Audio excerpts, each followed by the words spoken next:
and was associated with the Roman emperors. Aurelian elevated the importance of the sun god during his reign, apparently following this tradition of battle victories. Aurelian likely considered Sol Invictus to be a patron god to him personally and his family in general, and in the following decades, Sol Invictus remained closely associated with the Roman emperors, all the way through Emperor Constantine the Great. Aurelian's devotion to Sol Invictus has been misconstrued as some form of solar monotheism, but he was by no means replacing other gods. Aurelian instituted a new college of priests, which raised the social standing of the sun god cult in Roman society because it would have drawn its members from the Roman elite.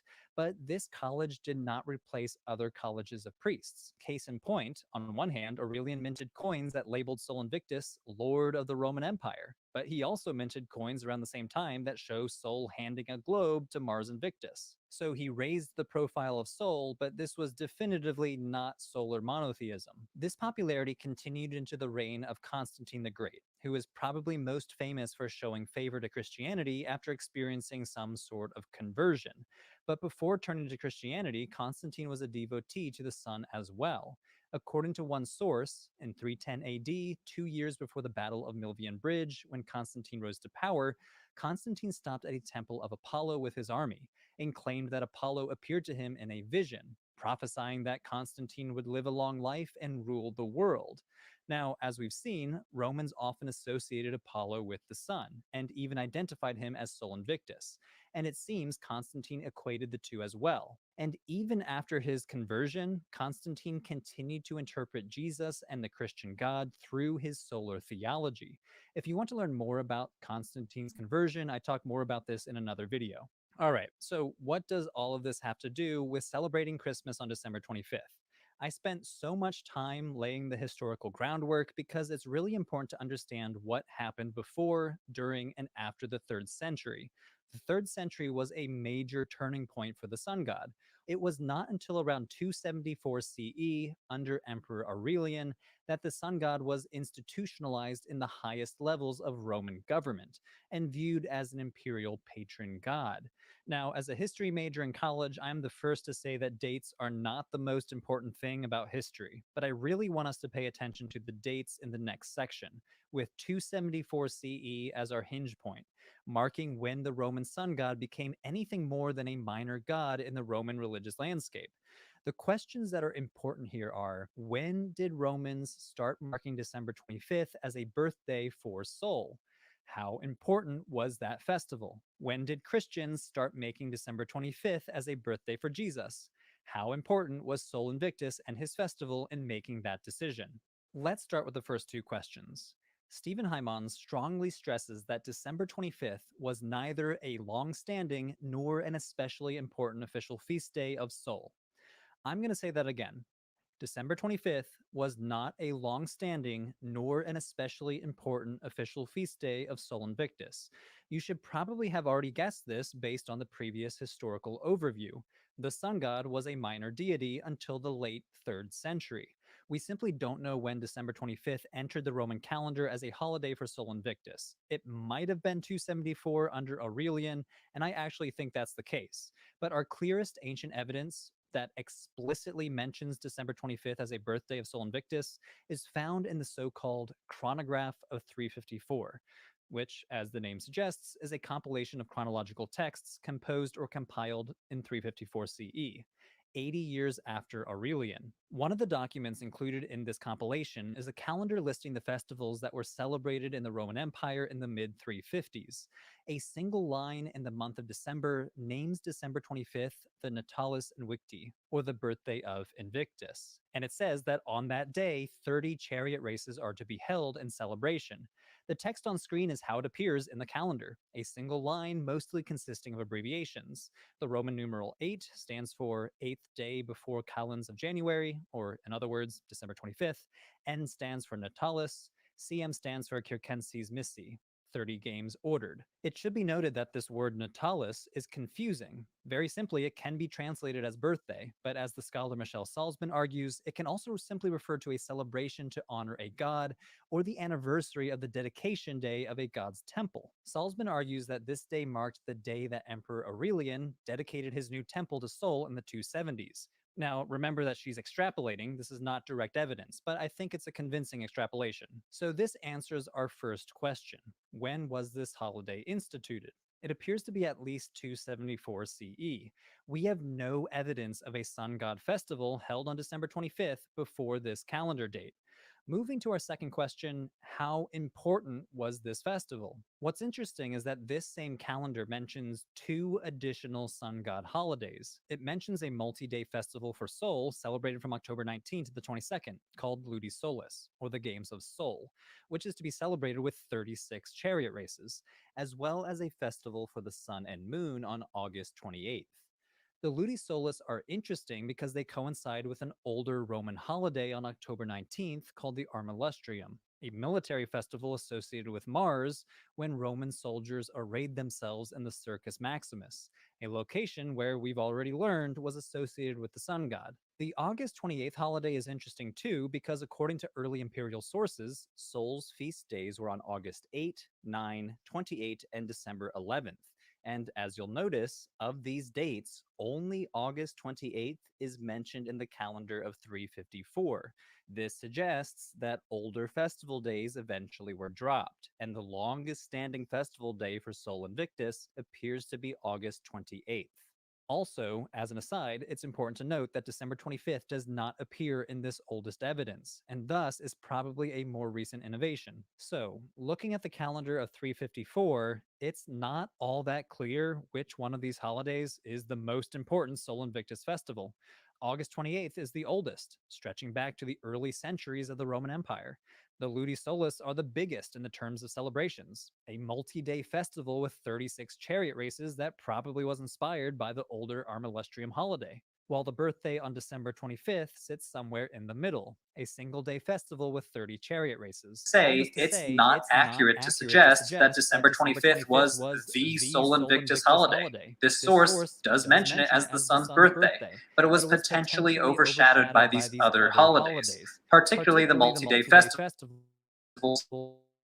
starting on October 19th. So imagine you're a Christian living back then, and you were going to try to compete with Invictus or even neutralize Sol Invictus celebrations with a Jesus-themed celebration. From my perspective, there is no compelling reason from the evidence to single out December 25th when an equally big, if not bigger, festival was celebrated in October. And of course, it's worth mentioning that this calendar of 354 is a thoroughly Christian document. After all, it dates to 354 CE, decades after Constantine legalized the religion and started boosting it. This same calendar includes a list of the burial dates of Christian martyrs and bishops. The calendar also includes dates on when to celebrate Christmas and lists December 25th as Jesus' birthday. So this calendar makes me doubt that most Christians were all that threatened by pagan. Okay, Shabbat Shalom. Let me hide this. Welcome to the World Alliance of Qara'im Shabbat study. I am your host, Hakham Melech Ben Yaakov of the very same World Alliance of Qara'im. And today we dig into the book of Shemot, into the book of Exodus. So I'm going to do what I've usually been doing in recent weeks, which is I'm going to start by just reading through the Parsha only in Hebrew, with little to no translation, little to no commentary. And the reason for this is in past studies, what's happened is that we've gotten bogged down so much with analysis that we haven't been able to get through the Parsha. So I'd like to at least get through the Parsha once. I'll be reading it through in Hebrew. Every so often I will let you know where I am in terms of chapter and verse. And then afterwards we can go back and we can study it. So that being said, let me set up the screen share. So I've got to stop screen, share. Oh, and I should mention the video is running before. We know that the pagans today are celebrating the holiday for their god, or I've spoken to all types of messianics over the year who believe that that Jesus was either a Messiah.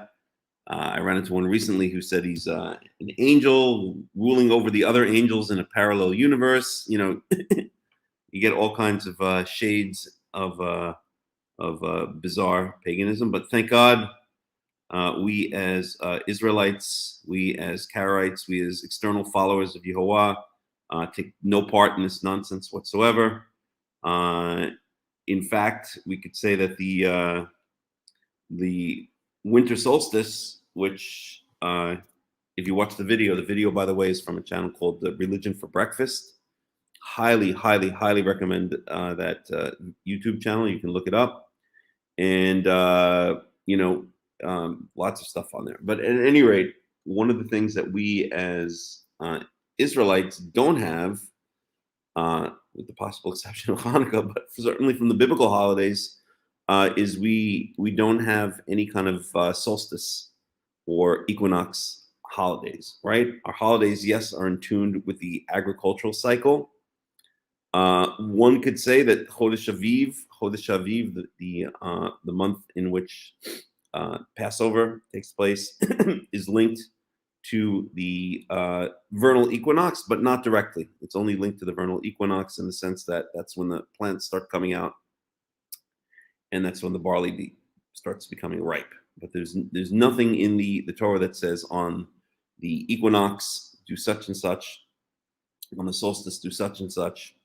Hanukkah itself, we've discussed previously, is very possibly linked to winter solstice or the celebration of Hanukkah and the whole idea of lights and the false oil miracle invented by the rabbis is very possibly linked to winter solstice festivals where lights are lit, such as the Christmas tree, Christmas lights, etc., for instance.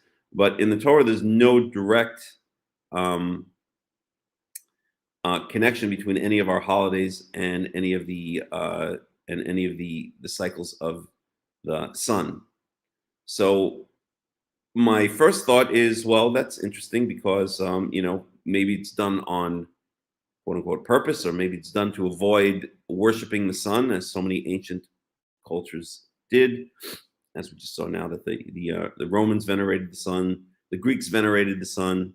Of course, the main god of of Egypt was the sun god, Ra, and so maybe it's meant to be different from the surrounding heathens, the surrounding pagans. But then I think about it, and we do have new moon holidays, right? We are to celebrate the new moon. The new moon was considered a special day. Special sacrifices are brought, and our months are, of course,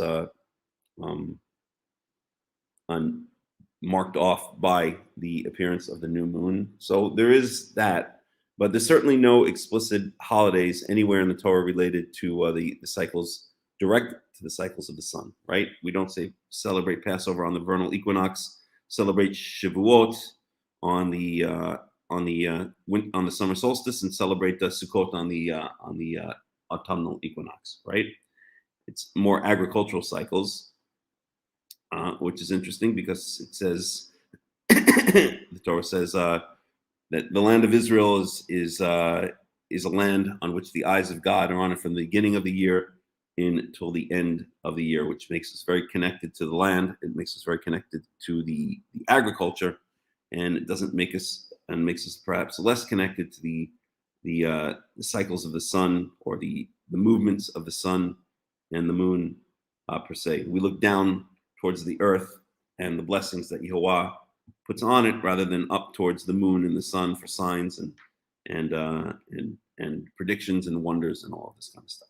So that's my little blurb to start off with. We're going to get now into the Torah. We're starting the book of Exodus, and if you just give me just 1 second, I'm just going to grab a glass of water. Excuse me. Still have a little bit of a cold, which is fine.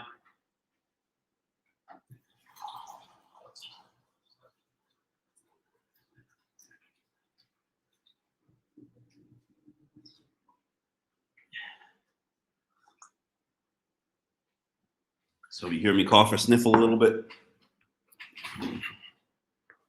You might want to put on your masks and keep your social distance. Okay, for anyone who knows me, you know how much of a joke that is. Okay, so last time we finished up the book of Genesis. The book of Genesis ends with the reuniting of of the children of Israel with Israel coming down, Jacob coming down to Egypt, settling in Goshen, and then Jacob growing older and coming towards his death, giving his blessings to the children, and basically his prophecies for the future of the nation, and then dying. Let me just set this up 1 second. Share screen. Window. Yes, window. Oops. No, that's incorrect. There we go. Okay, you might see a million of me for a second. Sorry about that. And this just allows me to switch from tab to tab and have that show up. And then Jacob growing old, giving his deathbed blessings to his children, and then dying and being buried back up in Machpelah in Hebron, and then ultimately the death of Joseph, right? So Joseph died. So let's just put it back in context a little bit. We'll go back to Genesis chapter 50, starting with verse 22, before we go into this week's parsha, just to tie everything together. And it says, "Vayeshev Yosef b'Mitzrayim hu ubeit aviv vayechi Yosef mea v'eser shanim." Yosef lived for 110 years. Verse 23. This is Genesis chapter 50, verse 23. "Yar Yosef le'Ephraim b'nei Sheleshim gam b'nei Machir ben Menashe yirdu al birkei Yosef."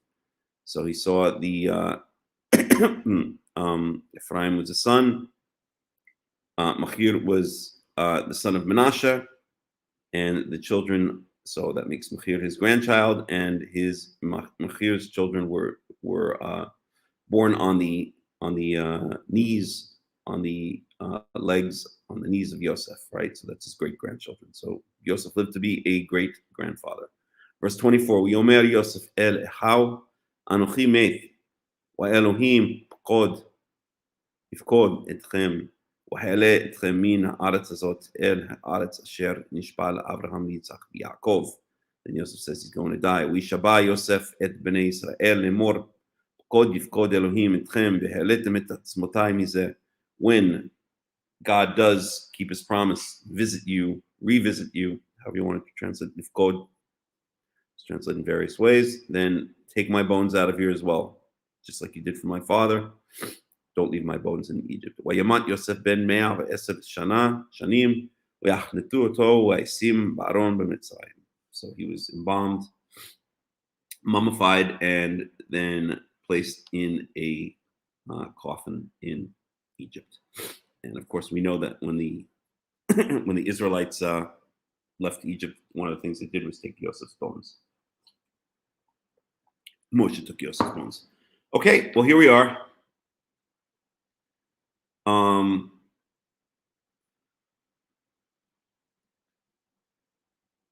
In Exodus. So now we start the book of Exodus, and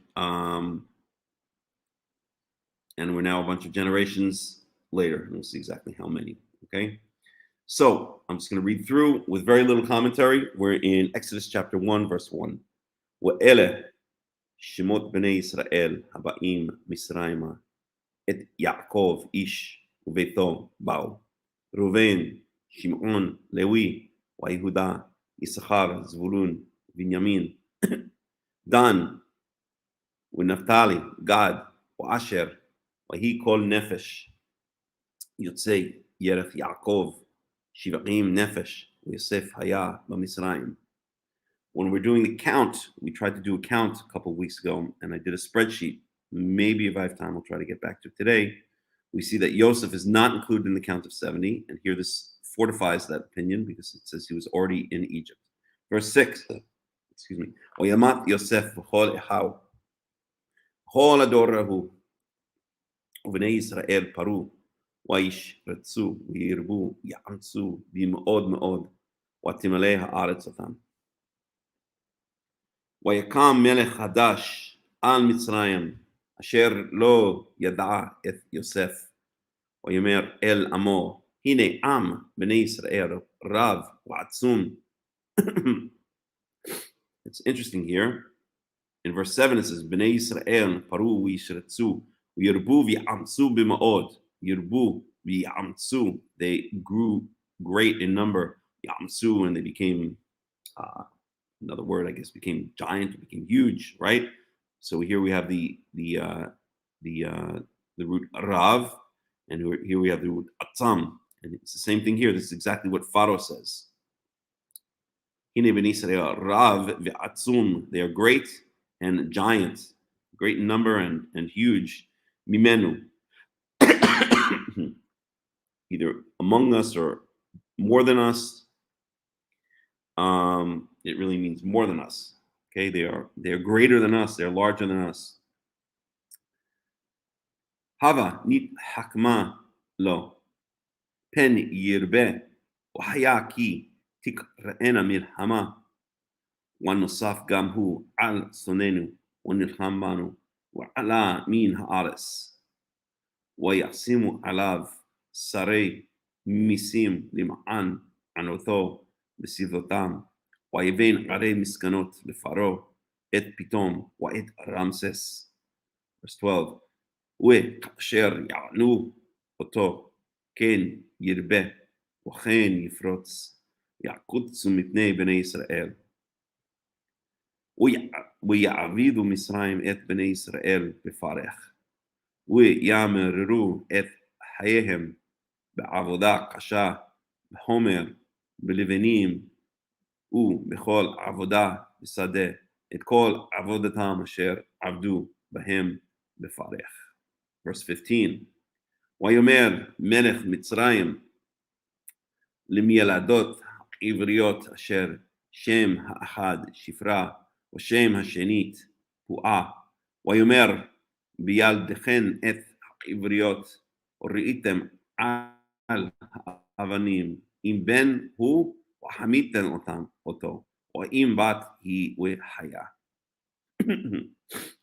ותראינה המילדות את האלוהים ולא עשו כאשר דיבר עליהם מלך מצרים ותחיינה את הילדים. Verse 18 ויקרא מלך מצרים מילדות למילדות ויאמר להם מדוע עשיתם הדבר הזה ותחיינה את הילדים ותאמרנה המילדות אל פרעה כי לא כנשים מצריות העבריות כי חיות הנה בטרם תבוא עליהן המילדת וילדו. Verse 20 ויטב אלוהים למילדות וירב העם ויאמצו מאוד ויהי כי יראו המילדות את האלוהים ויעש להם בתים ויצער פרעה לכל עמו לאמור כל הבן הילוד היאורה תשליכוהו וכל הבת תחיון. So first he asked the midwives to throw the males in to or to kill the males, and the midwives refuse to do it. They make an excuse. And then he basically says, okay, the midwives are not going to do it, then I'm going to get my whole nation involved. 1 second. They feared God. ויצא פרעה לכל עמו לאמור כל הבן הילוד היאורה תשליכוהו וכל הבת תחיון. Okay, so then he gets his entire nation involved. It's like they become the proxies. They become the hunters for the Israelite boys to throw into the river. It must have been. It sounds almost like Nazi Germany, right? Okay. We are now in chapter 2. Excuse me.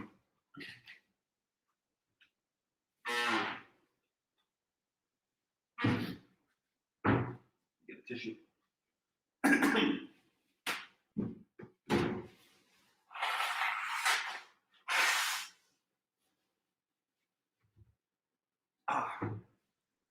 Okay, sorry. As I said, I have a bit of cold still, so sometimes I got to take care of business. Okay, so we are in Exodus chapter 2.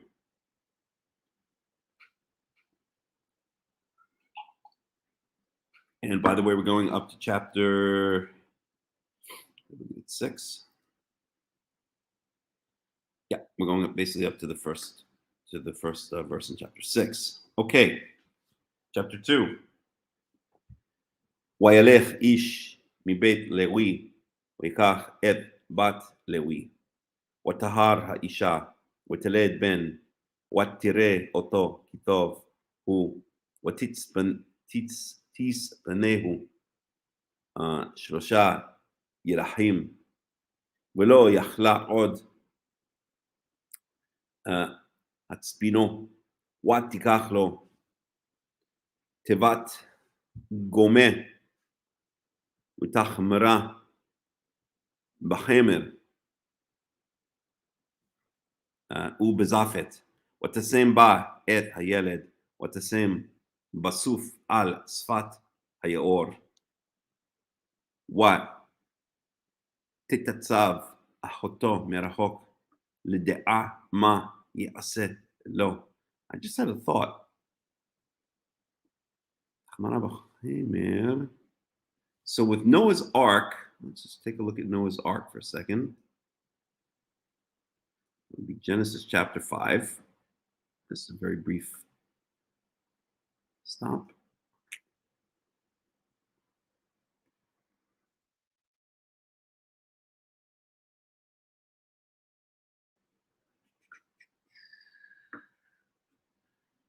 Let's go to the English just to save some time. So we want Genesis chapter, should be 5. I'm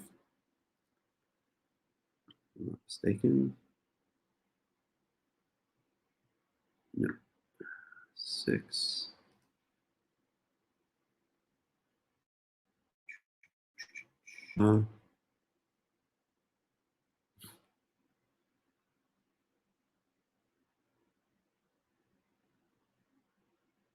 Okay, so make yourself an ark of cypress wood, make rooms in it and coat it with pitch inside out. 1 second.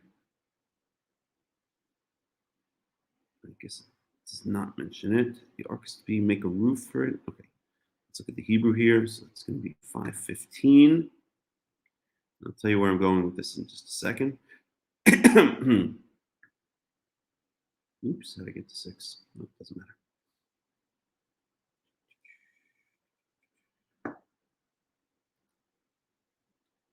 So 5:15. Where am I going? 6:15. Okay, so here's the instructions. So let me just read it to myself for 1 second, and I'll tell you if my thought has any meaning whatsoever. Not really. Okay. Aselach hatevat, atse gofer, kinim, תעשה את התיבה וחפרת אותו מבית ומחוץ בכופר. Okay, so I said to myself, as I was reading, I said, maybe there's a similarity between the materials that Noah was to make the ark with and the materials that were used to make this little basket here. So let's just look at that again.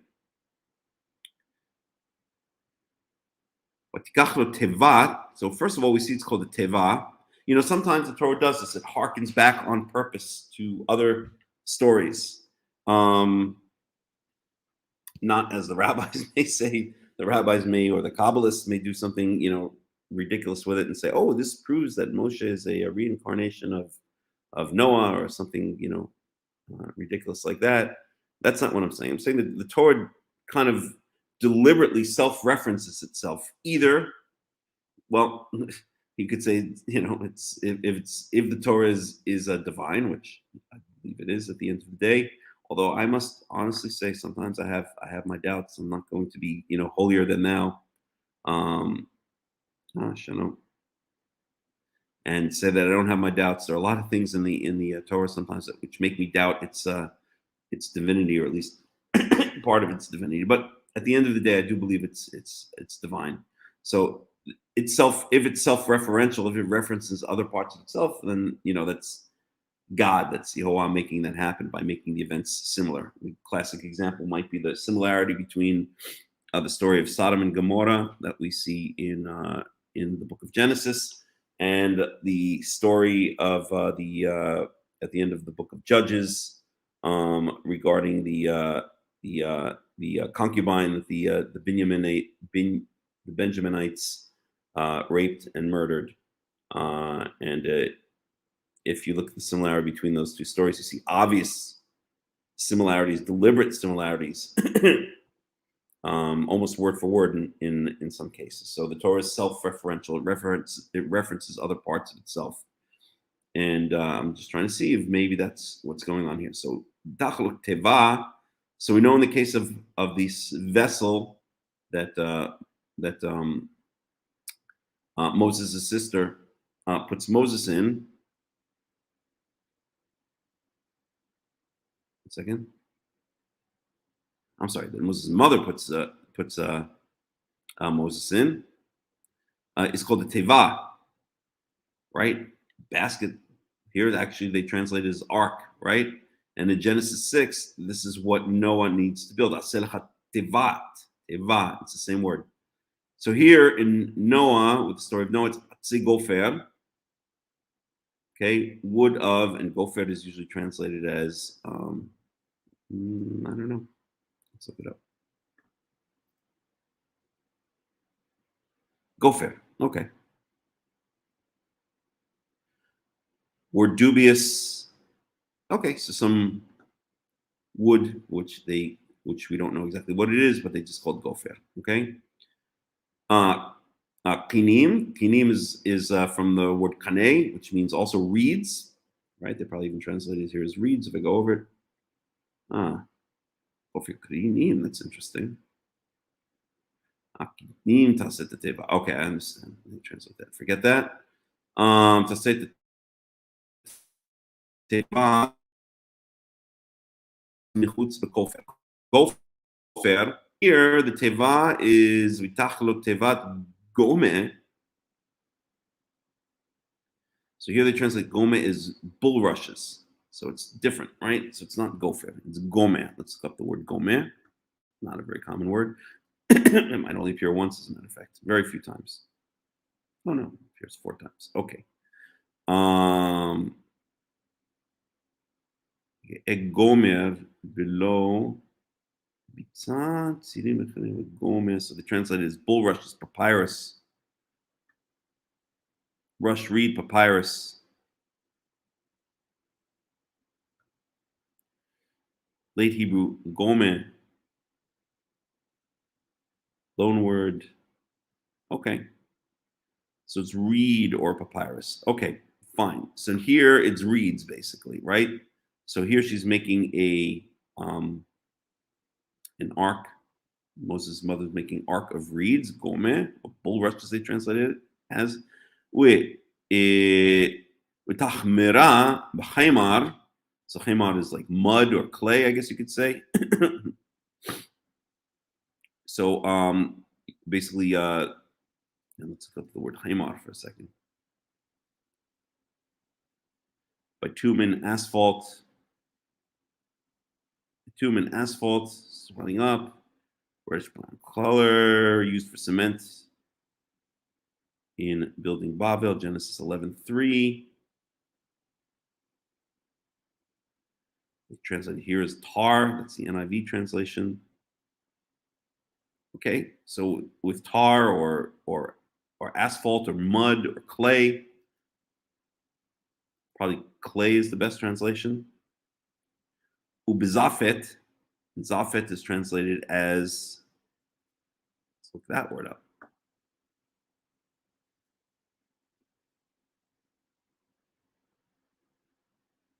Pitch.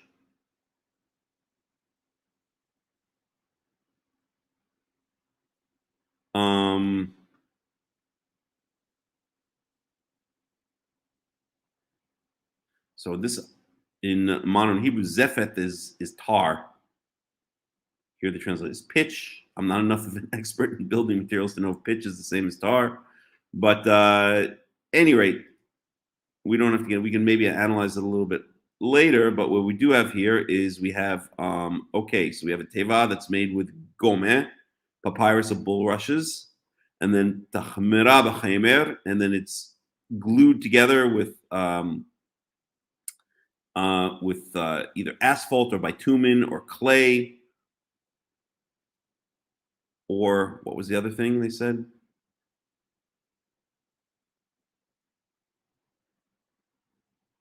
Cement. Okay.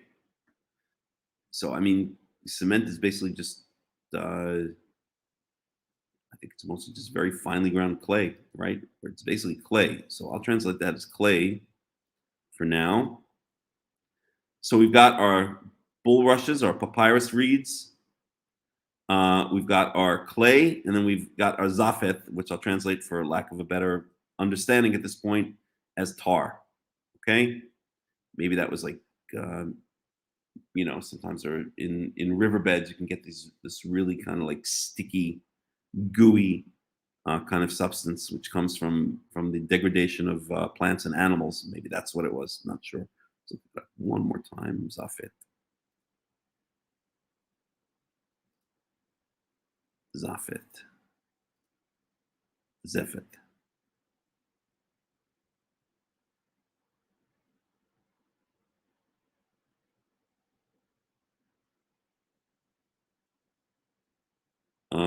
Okay, doesn't really give much of an explanation here, but at any rate, so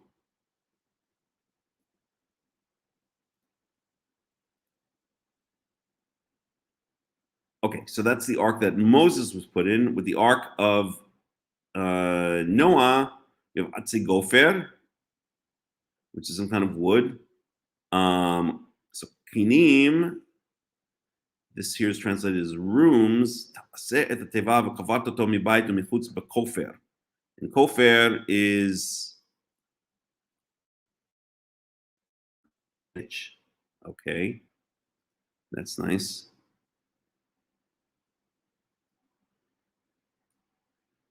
So we've got our gomeh, we've got our chemar, we've got over here our zephet, that's Moses. Over here we've got a gofer, and we've got our kofer.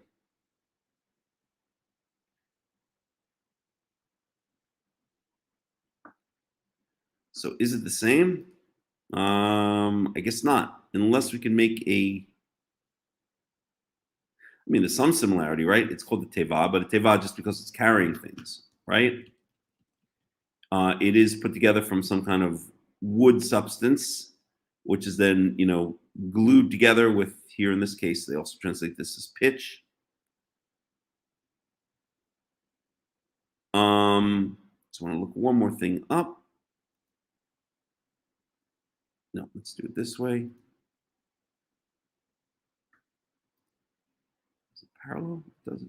All the different translations. And I want Genesis 6:15. Oops. No. Back. Back again. So they always translate this. They construct decks and still build a large boat from cypress wood. Cypress wood, because cypress is berosh. Waterproof it with tar inside and out. Then construct decks. Make rooms. Make rooms in the ark. Compartments.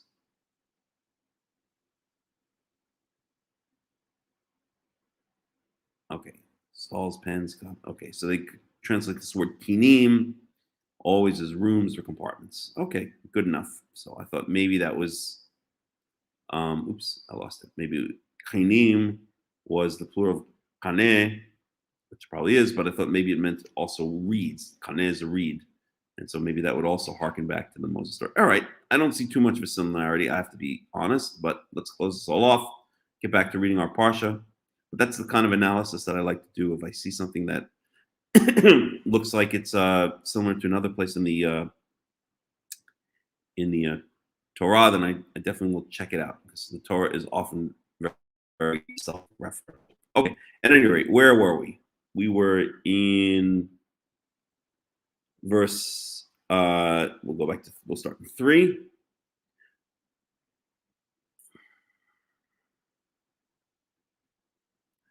ולא יכלה עוד עצמינו ותיקח לו תיבת גומה ותחמרה בחמר בזפת ותשים בה את הילד ותשים בסוף על שפת היאור ותתצב אחותו מרחוק לדעה מה יעשה לו. So Moses' mother puts Moses in the basket, and then Moses' sister peers to see what's going on. Verse 5.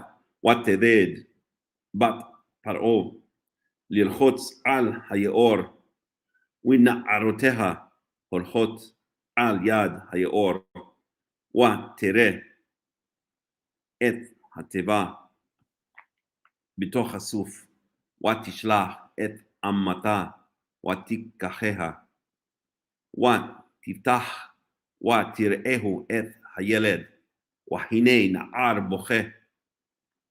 Interesting here that we have the word na'ar. Okay, na'ar is often translated as youth, but right here we see Moses was obviously a baby. In fact, we know exactly how old he was, right? 3 months old, it says here in verse 2.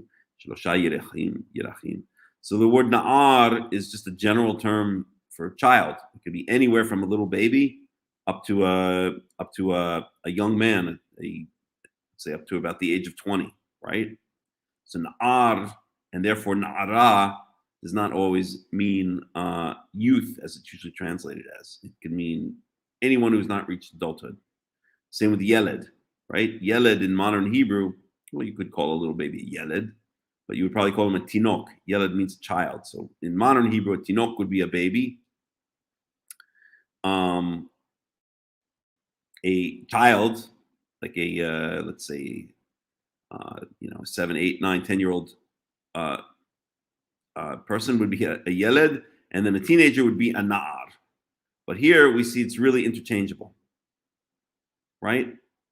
Moses is called, at this point, he's 3 months old. He's called a yeled. He's called a na'ar. There's something to point out as these words come up elsewhere in the Torah. Boche, tahmor alau, ותאמר מילדי העבריים זה, מילדי העבריים זה, ותאמר אחותו אל בת פרעה,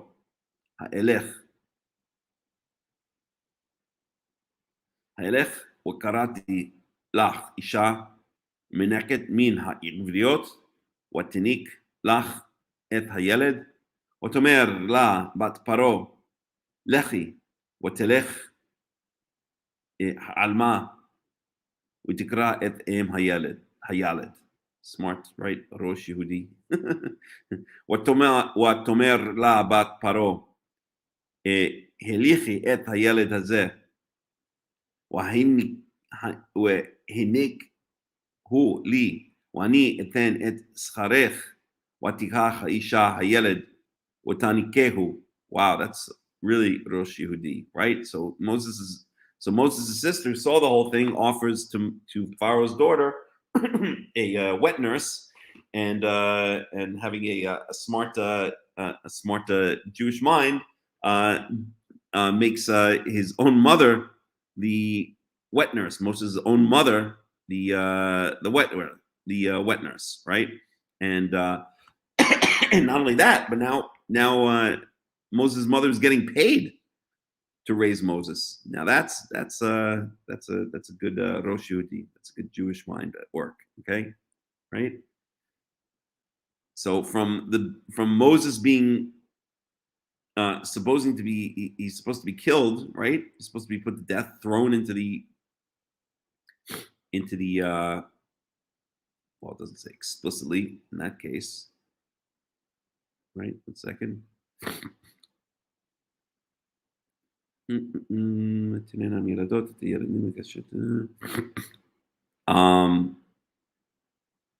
Yeah, he commands all his people to throw the boys into the into the river. And instead, what happens here is not only is Moses saved from the river, but he's raised by his own mother, and Pharaoh's daughter, the enemy of the Israelites, is paying Moses' mother to raise her own son, at least in the until the time that he's weaned. So interesting turn of events, right? Nafochu. It's an interesting nafochu kind of event here, an upside down kind of thing. Okay. Verse 10. Why yigdal hayeled? Wa tiviehu levat paro. Why la leben. Wa tikra shemo Moshe. Wa tomer kimin hamayim mishitihu.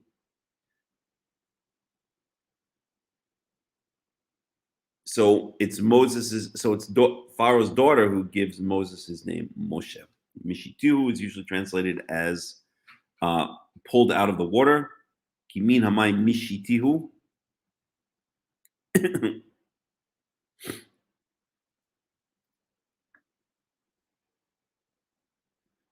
I pulled him out of the water because from the water I pulled him out. Right? Let's see. Draw. Cleanse uterus of camel. Why? Clean, stroke the face, wash the hands.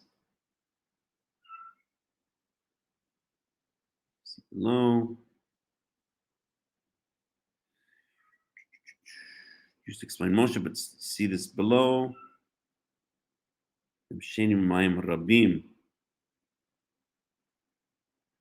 Took me, drew me out, drew. Okay. We won't do a full analysis now. Maybe we'll look more at this word later on. Okay. Kimina my mishitihu.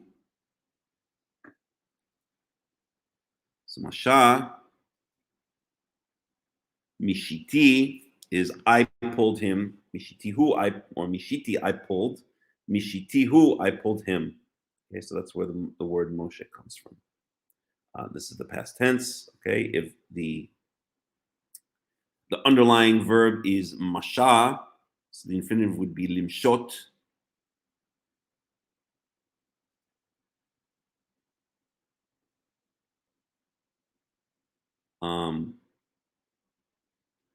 The past I pulled, so ani Moshe would be I pull out or I draw.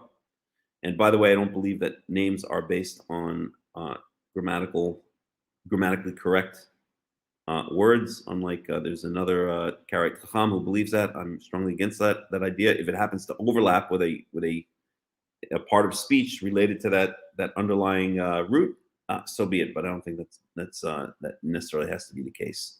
And this other Hakham uses the idea that names have to be grammatically correct parts of speech to come up with this idea of what the name for or how to pronounce yud, hey, wow, hey. But we won't get into that now. At any rate, so the I pulled would then be, I guess, mashiti. Let me just think for a second. Kaniti, shatiti. Yeah, it would be Moshe mashiti, and then the mashitihu.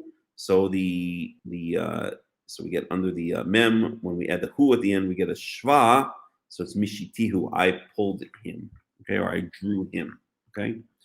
Just to analyze that a little bit grammatically, which we're not going to get into right now. Okay, so any rate, that's Moshe. He is now a weaned child of some age who's been adopted by Pharaoh's daughter, and we're in verse 11.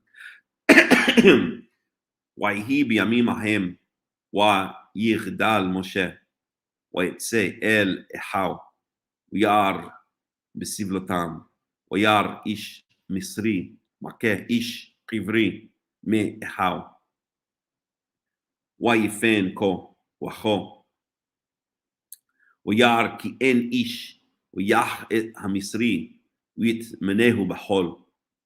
ויצא ביום השני, והנה שני אנשים עבריים ניצים, ויאמר, let me check this word out for myself. It's not a very common word, at least in modern Hebrew. Biblical Hebrew it is.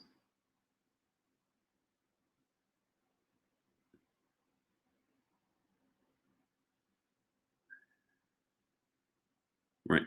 Okay.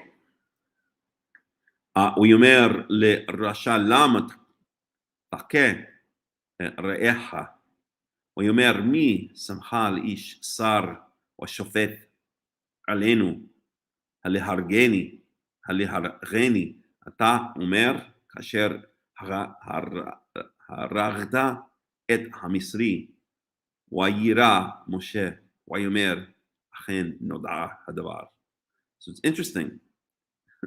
I love how the Torah does, again, these bits of irony. And you see throughout the Torah, it's irony is what it is. Okay, and it's foreshadowing. Who made you a king or a prince and a judge over us? The irony is he's going to be the prince and the judge, right? The leader and the judge over all of Israel, right? So it's very ironic. So let's go on. So he kills the Egyptian. The next day he goes out and sees Israelites fighting, and he tries to break it up. Okay. Wa'ishma paro et hadavar hazeh. And then Moses figures out, the word is out. Wa'ishma paro et hadavar hazeh v'yivakesh laharog et Moshe. Wa'ivrah Moshe mipnei Paro וישב בארץ מדיין, וישב על הבאר. Okay, so now he's in Midian. We could do a whole study on where is Midian, what is Midian, but let's just leave it at that for now. ולכהן מדיין 7 בנות, ותבואנה, תדלנה ותמלאנה את הרהטים להשקות צאן אביהן. So they're shepherds. ויבוא הרעים ויגרשום, ויקם משה ויושיעל וישוק את צאנם. So here we have another well incident, right? Here we have another well incident. All the action takes place at the wells. Which should not be surprising, because in the desert, besides just natural springs, all you have is wells, right? That was the meeting point, right? The so-called water cooler of ancient times. That literally was the water cooler of ancient times. Okay. But we have a number of stories regarding wells, right? We know that that in the case of Abraham's Eved, which we can probably assume is Eliezer, Eliezer made a test by the well, and Rivka passed it regarding giving him water and also watering all his camels. We saw that Yaakov fell in love with Rachel, and he had so much strength he was able to roll the Evan. He was able to roll the rock off the top of the well. And here we have another well incident, right, where basically Moses is going to meet his future wife and his future family. Thank God, his father-in-law is not the same kind of a scum that Lavan was, that Yaakov's brother-in-law was, right? Lavan. In this case, we have Yitro, or Reuel, who's a good guy, really good guy, it would seem, so much so that he's even asked to join the nation of Israel. So no strife with the in-laws for Moshe, the way that Yaakov had strife with the in-laws. But it is interesting that we have the same kind of theme repeating itself. Moshe has to run away from his birthplace, just as Abraham left his birthplace, just as Yaakov had to run away from his birthplace, and now Moshe has to run away from his birthplace, right? So this is a common theme we see among the patriarchs. I'll include Moshe in the patriarchs in this definition. Okay, verse 18. وتبون el avihen ويمر מדוע מיהרתם בו היום. So the first time we meet Moses' future father-in-law, he's not called Yitro, he's called Reuel. ותאמרנה איש מצרי הצילני מיד הרועים וגם דלו דלה לנו וישק את הצאן ויאמר אל בנותיו ואיו למה זה עזבתן את האיש קראנו יאכל לכם. Verse 21.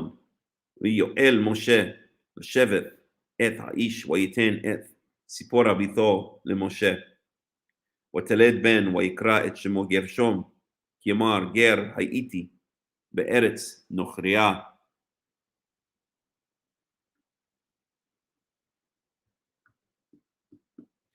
Interesting, right? We saw that Joseph named his children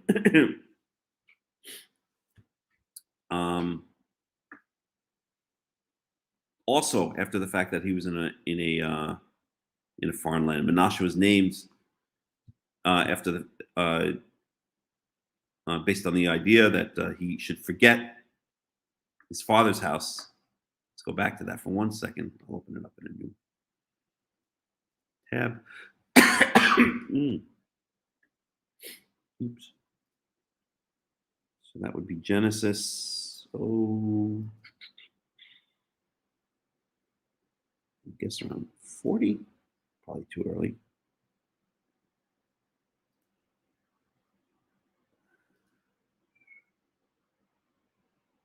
Let's keep on going.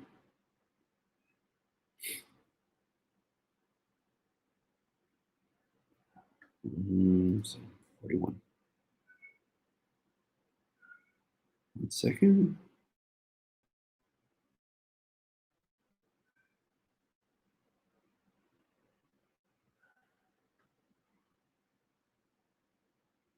Yeah, Joseph named his firstborn Menashe and said, "It's because God has made me forget all my trouble and all my father's household."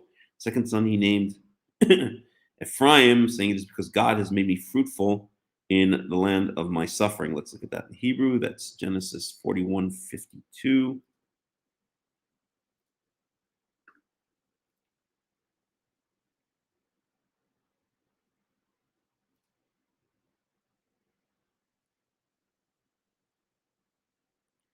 שם השני קרא אפרים כי יפרני אלוהים בארץ עניי. בארץ עניי. Interesting. I just noticed something else, that Joseph calls Egypt the land of his suffering, Ani'i, and now we see that the Egyptians are anot, they're causing the Israelites, they're oppressing or causing the Israelites to suffer, the same root. So Egypt really is the land of suffering, even for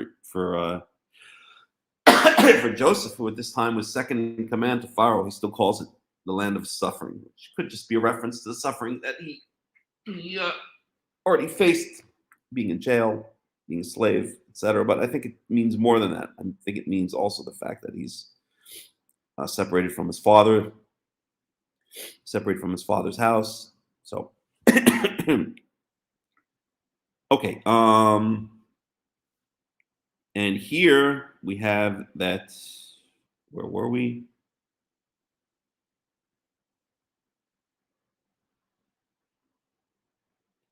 Kimar ger haiti be'eretz nochria. Sporabito leMoshe v'Telev v'Krat Shemot Gershom. Ger haiti be'eretz nochria. Gershom means basically ger sham. I was a ger, a stranger there. Okay. Amar ger haiti be'eretz nochria, because I was a stranger or a sojourner in a foreign land. Okay, so similar, same kind of journey. Yosef had to run away from his, when I mentioned before about having to leave their birthplace, right?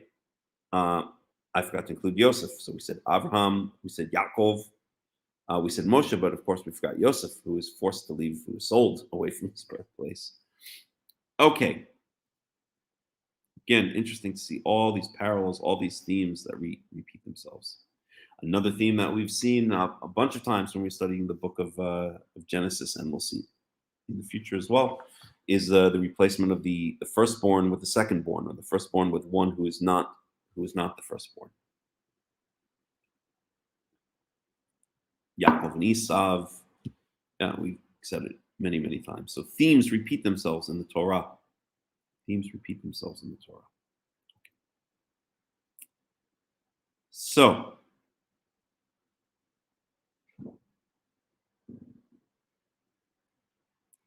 okay, we are in Exodus chapter 2, verse 23. So, now finally God remembers, or this is the first time God makes his entrance in the book of Exodus. We saw back in the book of Genesis in chapter 50, the idea, or one of the very last things that Yosef said,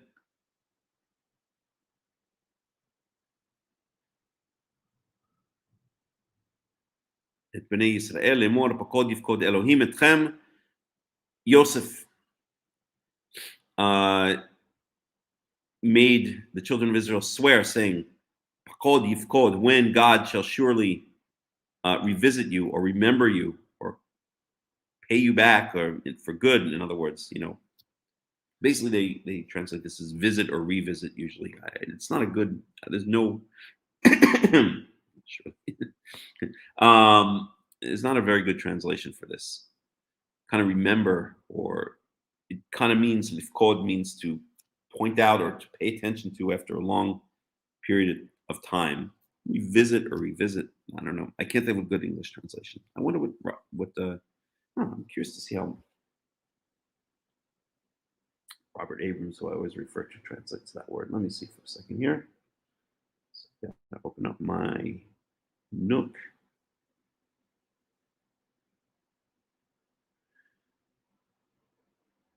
And that's going to be Genesis 50.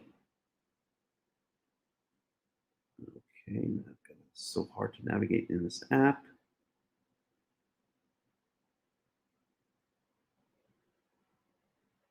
Six.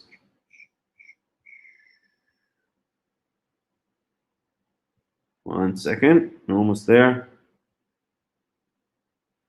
So it's the end, chapter 50, verse 25. He usually gives very, very good translations. Chapter 49. And chapter 50, where'd you go? Chapter 50.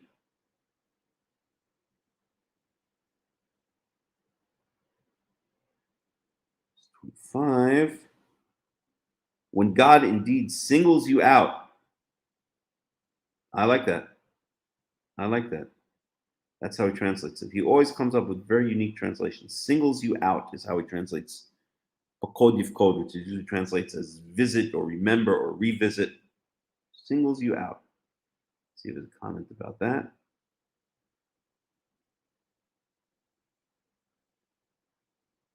Okay.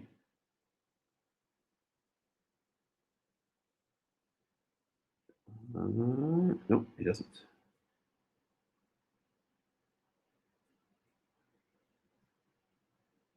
Second.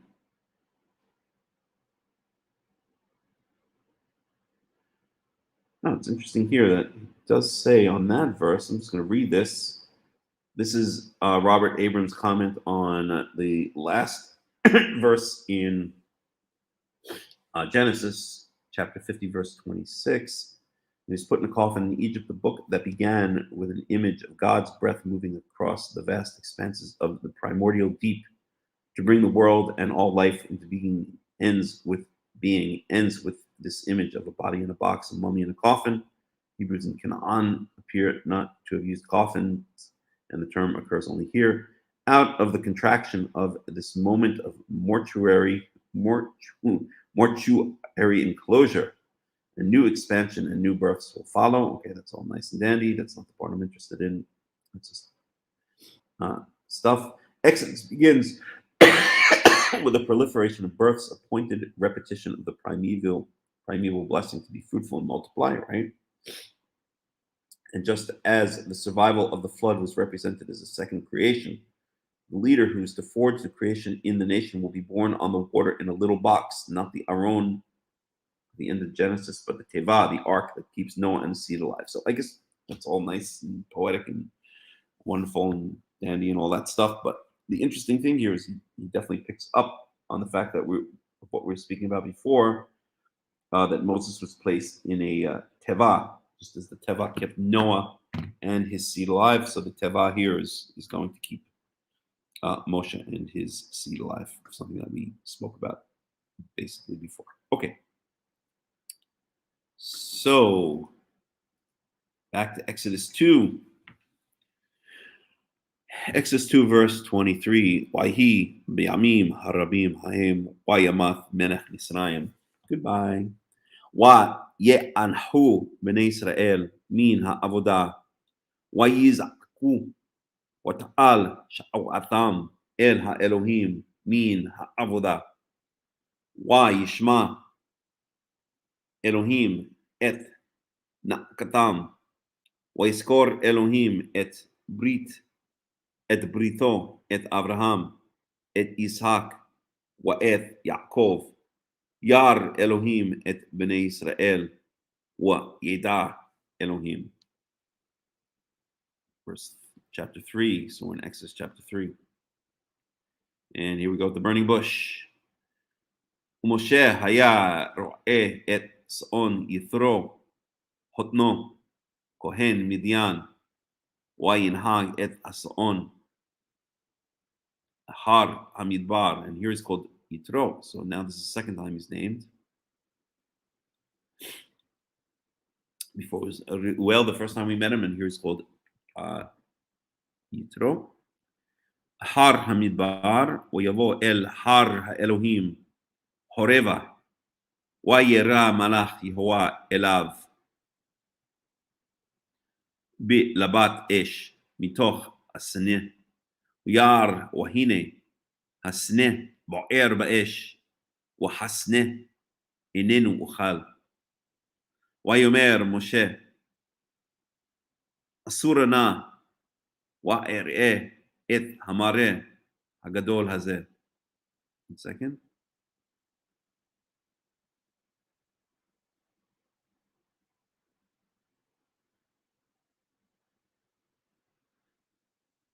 הגדול הזה, מדוע לא יבער הסנה, ויער יהוה כיסר לראות, ויקרא אליו אלוהים מתוך הסנה, יאמר משה, משה, ויאמר הנני, ויאמר אל תקרב חלום, של נעליך מעל רגליך, כי המקום אשר אתה עומד עליו, אדמת קודש הוא, ויאמר אנוכי, אלוהי אביך, אלוהי אברהם, אלוהי יצחק, ואלוהי יעקב. ויסתר משה פניו, כי ירא מהביט אל האלוהים. And here we have a malach that's in the bush. It says, where it says in verse 2, Yar malach Yehovah elav belabat esh mitoch hasneh. An angel of God, or messenger of God, an angel appeared to him in the flames of the fire from within the bush. And then it says, Wayar Yehovah. I'm sorry, where is it? Right. Wayikra elav Elohim mitoch hasneh, and God called to him out of the bush. But here we saw earlier, it was a malach, it was an angel that was in the bush. And here it says God is calling to him out of the bush. And this is something that also a another Hakham has pointed out, another Karaite Hakham, I'll mention his name, Yaakov ben Israel, has pointed out many times that there is a that whenever it says that God is talking to someone, it's really an angel that's talking to someone, and the two are used interchangeably. When it says God spoke to such and such, or an angel of God spoke to such and such, it really means the same thing. So God will speak to human beings either in a vision or a dream or through an angel, right? The only exception to that is perhaps Moshe, where it says that Moshe, right? It says at the end of Deuteronomy. Let's go to that for a second.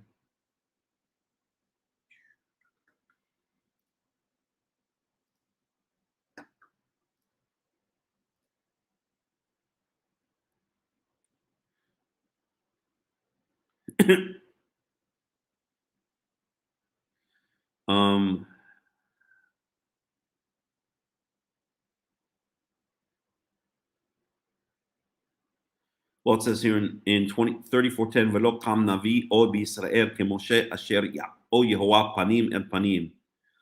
That and there has never been another prophet in Israel like Moshe, who Yehovah knew face to face. Right? And then it also says, well, that's in the case of Miriam.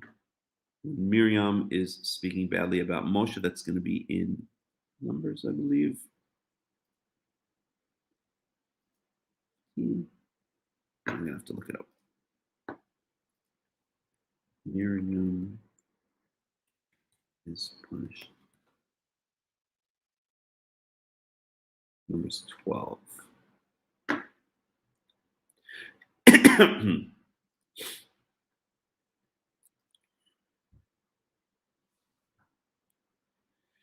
So I'm going to skip ahead. I'm not going to go through the whole story here. I just want to get to the main point. When God rebukes Miriam,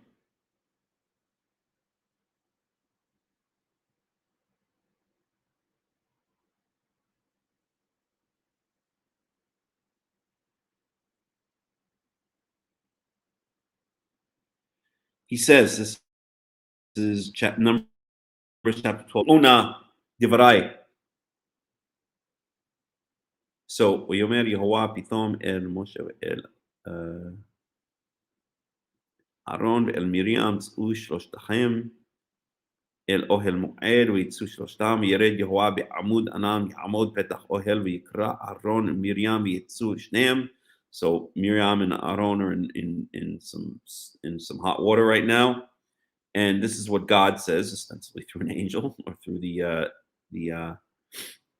pillar of cloud. Oyomer shim'una divrai, and he said, God said, listen to my words. Im yihyeh nivichem Yehovah, if there should be a prophet of Yehovah, bi'marra elaw et wada bihalom adaberbo, I appear to him, I make myself known in a vision, I speak to him in a dream. Lochen avdi Moshe, not so with my servant Moshe. Behol beti ne'eman hu, he is loyal in all my house, he's trusted in all my house. Pe el pe adaberbo, face to face or mouth to mouth I speak to him. Umare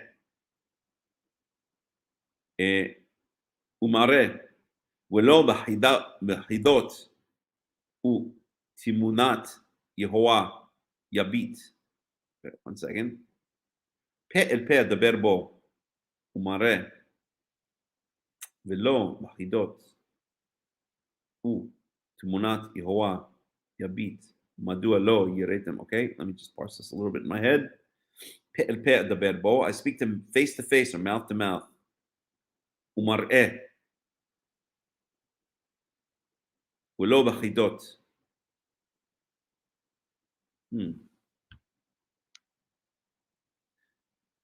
Pe adaberbo umar'eh. I guess it's saying face to mouth I speak to him and appear to him. It's a weird kind of. Let's see something here. Oops, that was Numbers. That doesn't matter. We're not going to get bogged down. I just had another thought. Forget it. At any rate, velo b'chidot, and not in riddles or puzzles. Utmunat Yehovah yabit, and the vision or the picture, translated here, the form of Yehovah he has seen, or he sees. Okay? So all of this basically says that Moshe is spoken to differently than other prophets. It's not through a vision. It's not through an angel. It's not through a dream. That God speaks to Moshe directly, as a friend speaks to his as a person speaks to his own friend, right? And that's mentioned a number of times, so that already twice in the Torah it's mentioned, at least one other place that I can think of. At any rate, the point being, yes, we were saying that, well, in this case, Moshe is not at that point yet with God, right? So he is appearing to him in a through an angel, and this angel's in the burning bush. And then here it says that God spoke to him from the burning bush, but we can assume that really it's the angel speaking from the burning bush. And this goes back to what Hakham Yaakov ben Yisrael always says, that when it says that God speaks, except maybe in the case of Moshe, it can be referring to an angel. It's either through a vision, through a dream, or it's referring to an angel speaking on behalf of God. That God is not, even though it says V'yomer Yehovah or V'yomer Elohim, it's not God speaking directly. Okay, it's through an angel. Alrighty.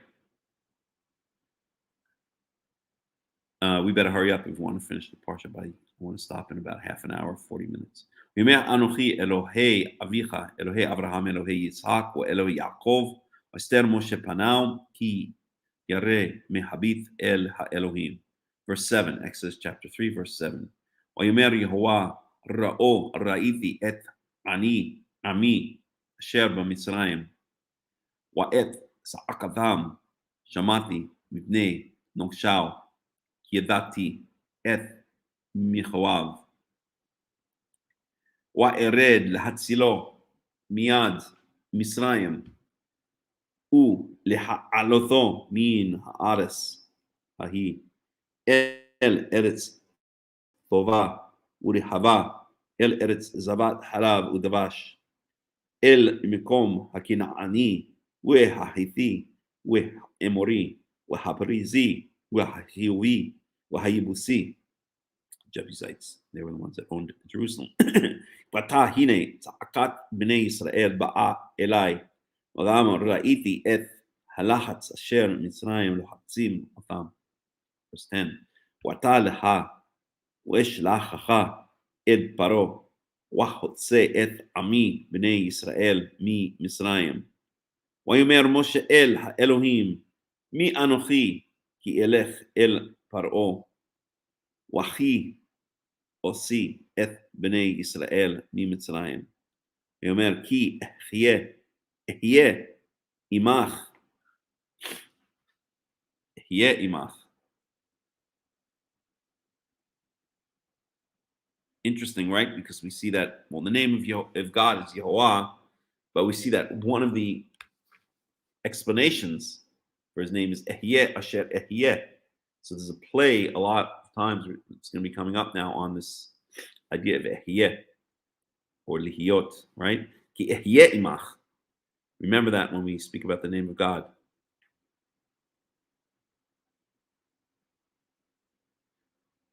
Imach wazeh lecha ha'oth ki anochi shilachticha בהוציאך את העם ממצרים ותעבדון את האלוהים על הר הזה. Right? So this place is this is foreshadowing.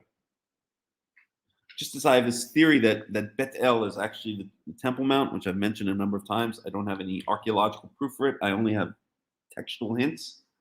So here it's clear that this mountain, okay, is going to be Mount Sinai. And this is why it's named Sinai, right? Because it's related to the sneh, The word for bush is sneh. He pierced him in the burning bush. And let me just see one thing here.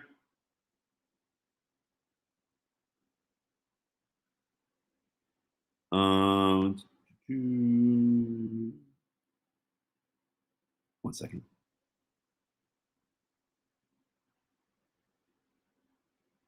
Right, it says V'yavo el har Elohim in verse 1. Well, Horeva, right? So we know that another word for Mount Sinai is Horev.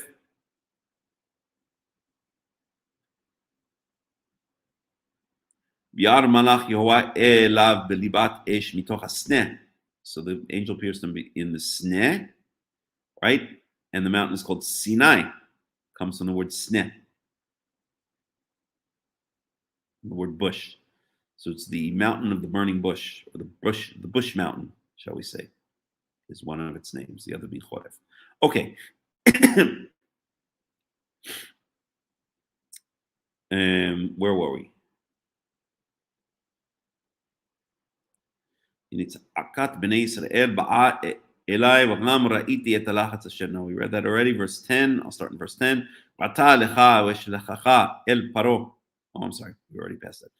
Verse 12. ויאמר כי אחיה עמך וזה לך האות כי אנוכי שלחתיך בהוציאך את העם ממצרים ותעבדון את האלוהים על ההר הזה. ויאמר משה אל האלוהים הנה אנוכי בא אל בני ישראל ואמרתי להם אלוהי אבותיכם שלחני עליכם ואמרו לי מה שמו מה אומר עליהם ויאמר אלוהים אל משה אהיה אשר אהיה.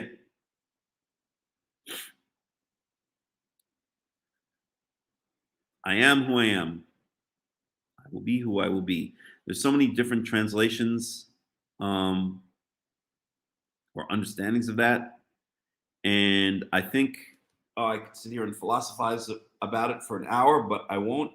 Basically, I translate it as I am who I am. Okay. Meaning, I do what I want. I have my reasons for doing things.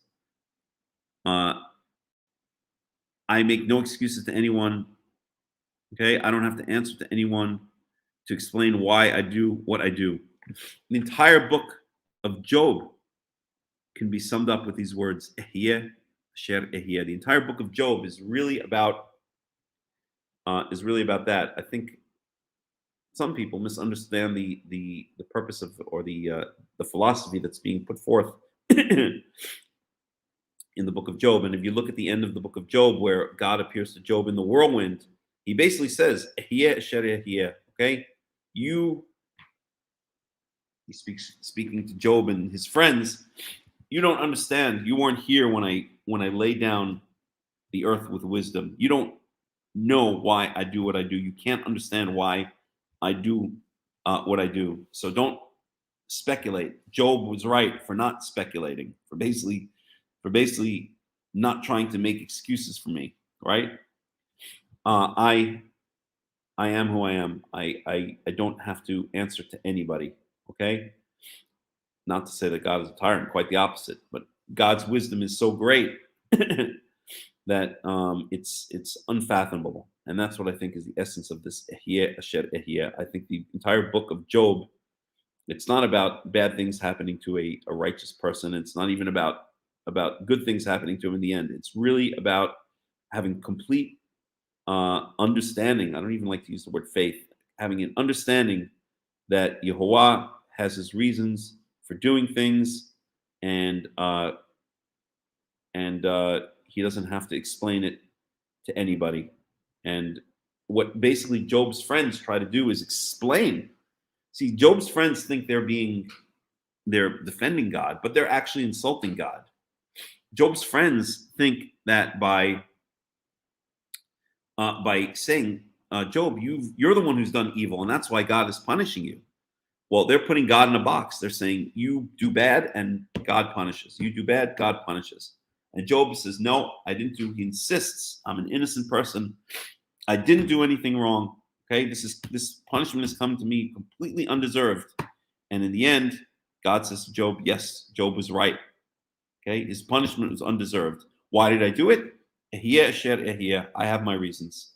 Okay, I was here, or I'm speaking. I always like to be careful when I'm speaking God's name, but I was here to establish the earth. I have the wisdom. I have the knowledge. Okay, and I have my reasons for doing things. And Job was right because he understood He understood this idea that there doesn't have to be an X leading to a Y. Okay, Job's friends were trying to say X equals Y. They were putting God in a box, and Job was basically ultimately defending God by insisting on his innocence. Job was defending God by saying, no, God is not in a box. God is Ehyeh Asher Ehyeh. God does as he sees fit for whatever reasons he has, and he doesn't have to explain himself to anybody. So I think this is exactly sums up that idea. Okay. So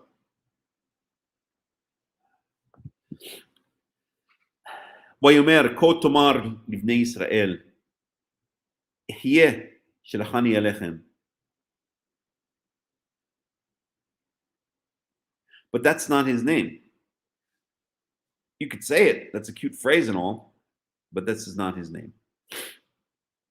ויאמר עוד Elohim.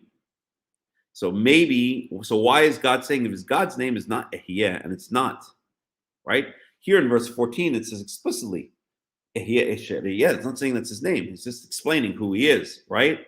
And then he says to the children of Israel, Ehyeh shelachani alechem. So why is he doing that? Since his name is not Ehyeh, it's Yehovah. Well, maybe he's to give an idea to the children of Israel. He's telling Moshe to explain to the children of Israel why his name is Yehovah, because it's related to this idea of Ehyeh or Ehyeh Asher Ehyeh. But he's not saying here that his name is Ehyeh, far from it.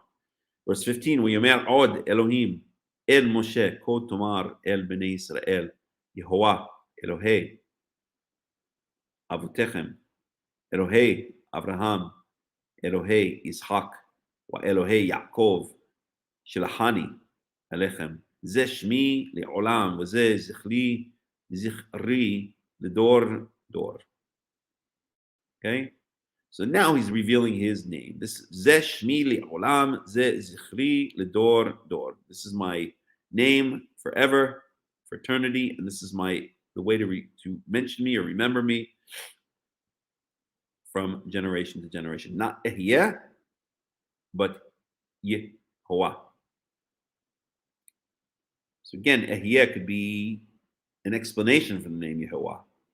When Moses is told to say Ehyeh shelachani alechem, it's a warm-up to Moses saying the real name of God. It's an explanation why the real name of God is Yehovah.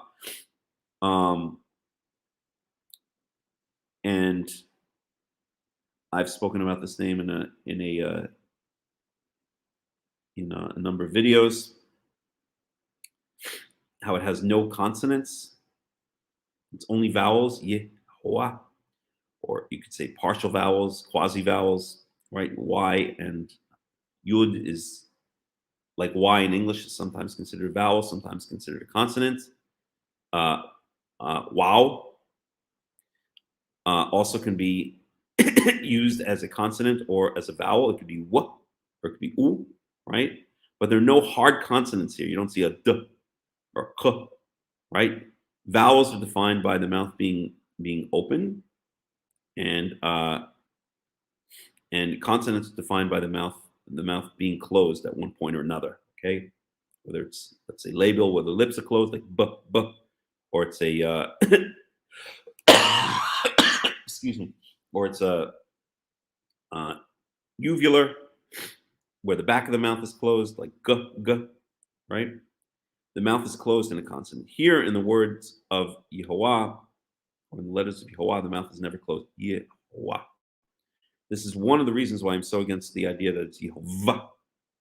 Yehovah, the v, it's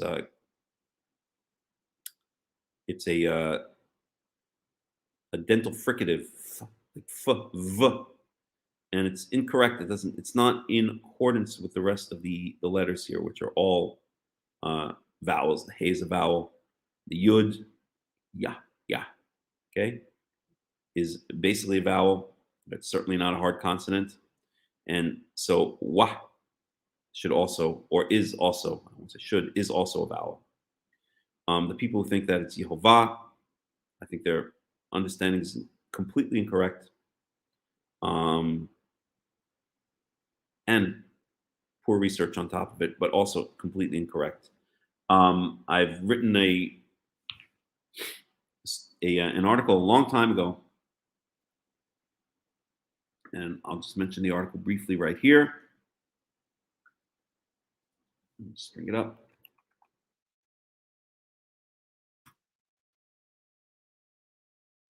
It's called The Soul, the Breath, and the Name of Yehovah.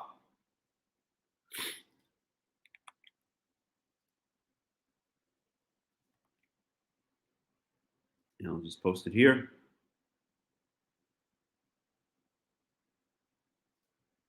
Ooh, here we go. So you can check that out. This is my thinking from many, many years ago, but the essence has remained. That's related to the breath. That Yehovah is Ehyeh Asher Ehyeh. He's so ununderstandable. He's so rarefied, right? He doesn't really exist in this earth. He certainly doesn't exist as a physical entity. The only way he could possibly be said to exist in this earth is kind of as an energy, shall we say? I don't like to use that word, but an emanating from when the temple stood, or when the tabernacle and temple stood, the ark cover, the two angels of the ark cover. So God's presence rested between the two angels of the ark cover, and it's kind of that was the closest we can get to God's presence in this physical world. So he is not the angels, he's not the ark cover, but somehow his energy radiated in this earth, and energy is a physical phenomenon, right? So spiritual energy, we could say, radiated within this earth of space and time, this earth of matter and space and time, right? So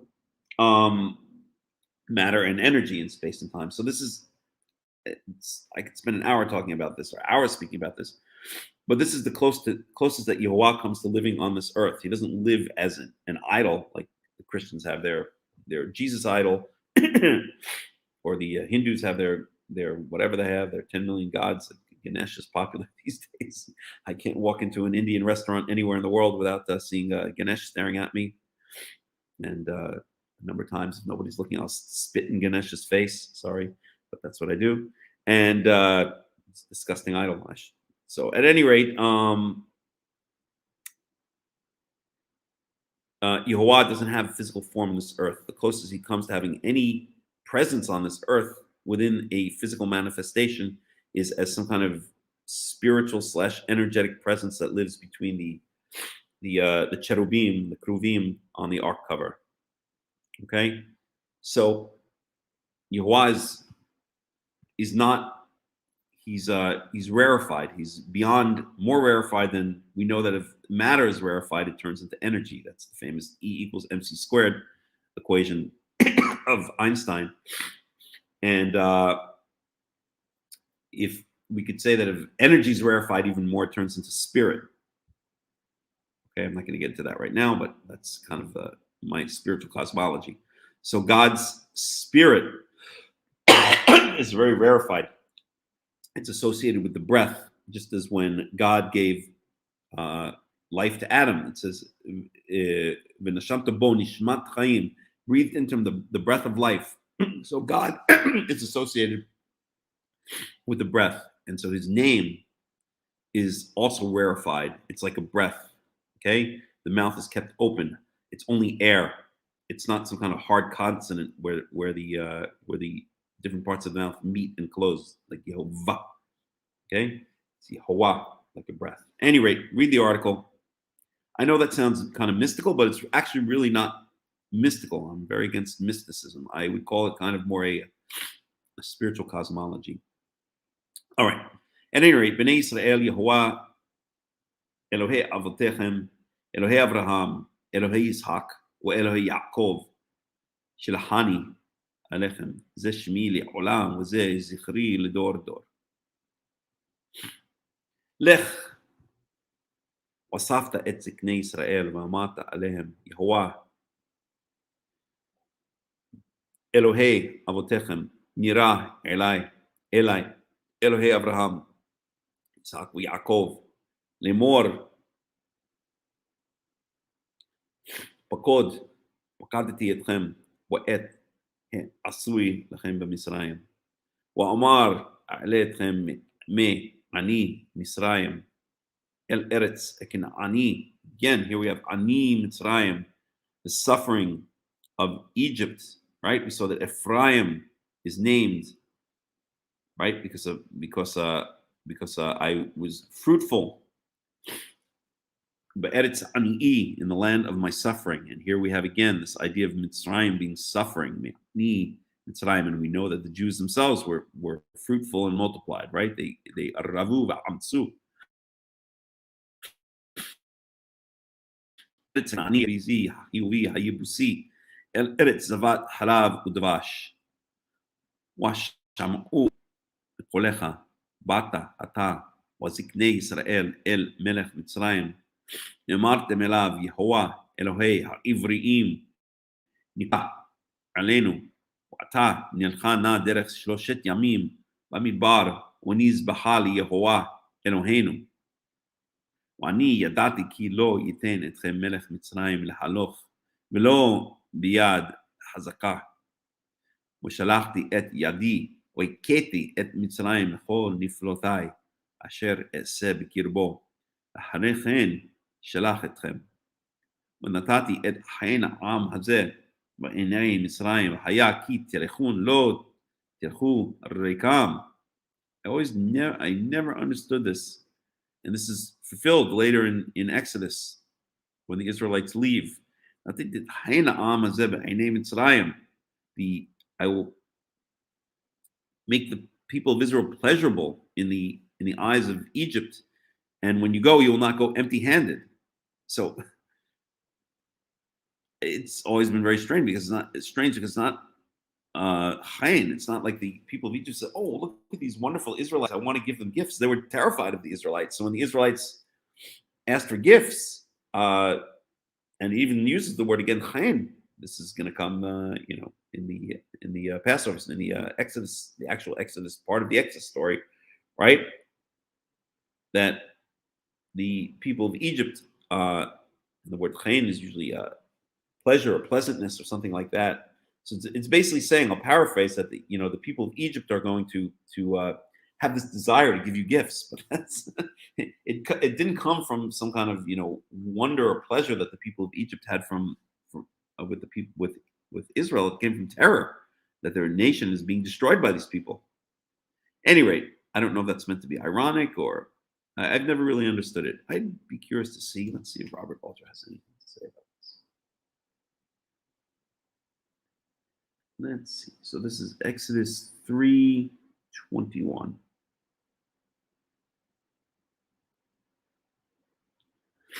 Let's see. 3:21. Let's see how he translates it, first of all. Okay. Let's go. Now I've got to go ahead.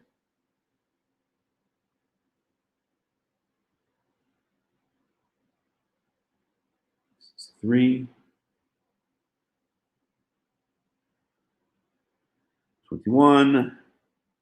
And I will grant this people favor in the eyes of Egypt, but no comment about it. So when you go out, you'll not go out empty-handed. I don't think there's any comment about it, but let me just look.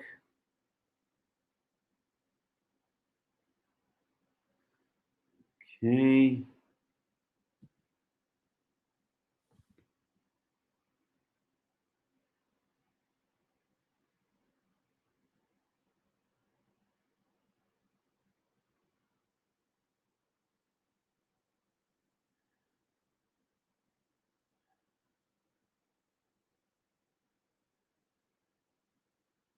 second.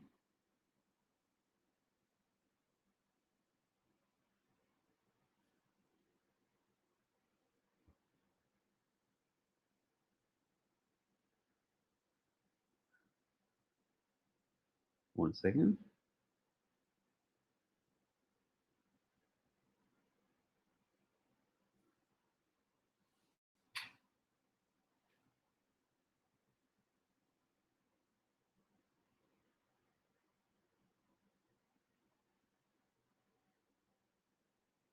It says stuff, but it's not really relevant to what I want to say here.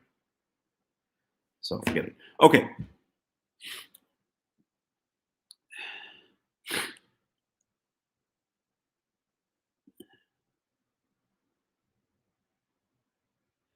Okay, where were we? Okay, let's go to verse 21. נתתי את חיי העם הזה בעיני מצרים והיה כי תלכון לא תלכו. Excuse me. ריקם ושאלה אישה משכנתה ומגרת ביתה כלי כסף וכלי זהב. שמלות שמתם על בניכם ועל בנותיכם וניצלתם את מצרים.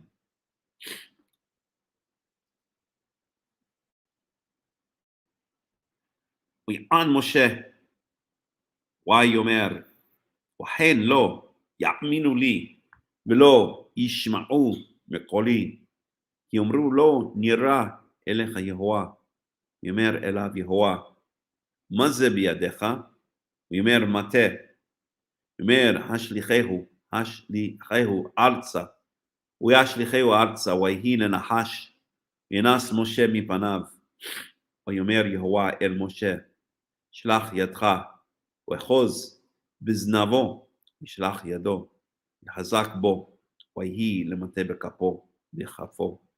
למען יאמינו כי נראה אליך יהוה אלוהי אבותם אלוהי אברהם, אלוהי יצחק, ואלוהי יעקב.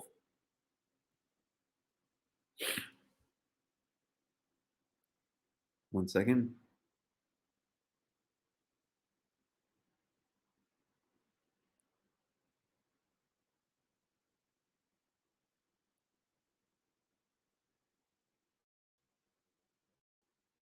So this always kind of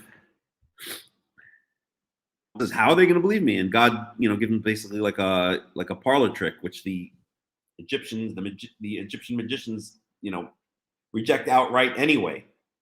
So this always seems like it reminds me of the movie Matrix, where I think it's a scene where Neo is going to meet the Oracle, and Neo he doesn't think he's the one, right? At that point, in fact, he doubts it. And Morpheus takes him to the Oracle, and he sees all these little kids bending spoons and stuff like that. And he tries to bend the spoon, and I think he does in the end, actually. But then he goes into the Oracle, and the Oracle basically says, "So, you think you're the one?" And he basically says, he says no, right? But he has this little parlor trick at this point, I guess, where he could bend the spoon. And so the idea in the movie is that Neo, he has to find himself, he has to find for himself that he's the one, right? He can't be told by the Oracle. That's basically what the Oracle says, right? She has hanging over her doorway in Latin, know thyself, right? So he has to find out for himself that he's the one, right? And the idea that he can do a parlor trick here and there is maybe designed to appease him to a certain degree, or to say that to make him realize, in a sense, that it's not about the parlor tricks. It's about something much deeper than that you have to find for yourself. And it's the same thing here. So Moses says, how are these people going to know? How are the Israelites going to know?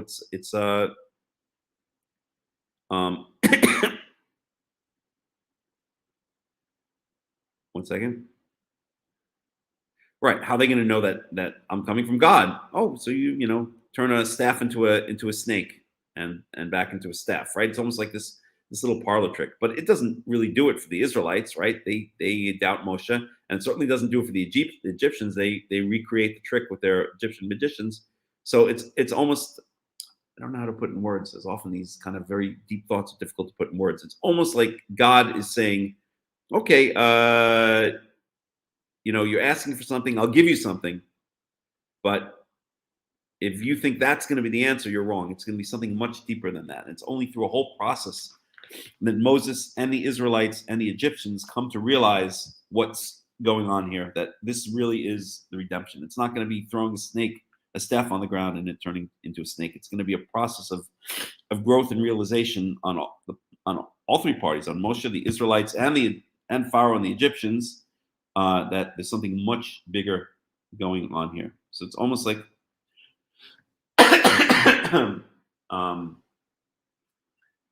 it's almost like when Morpheus goes to when Neo goes to the Oracle and he wants some kind of confirmation that he's the one, and the Oracle basically says, you either know or you don't know. It's in your bones or it's not in your bones.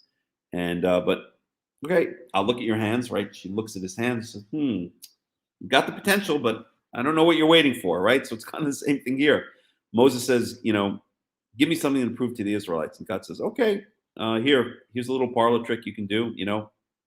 That's what you want. That's what I'll give to you. But it's going to have to be something much more great than that. It's going to have to be something much greater than that. Okay, let's finish off, or we will not finish off in this morning study.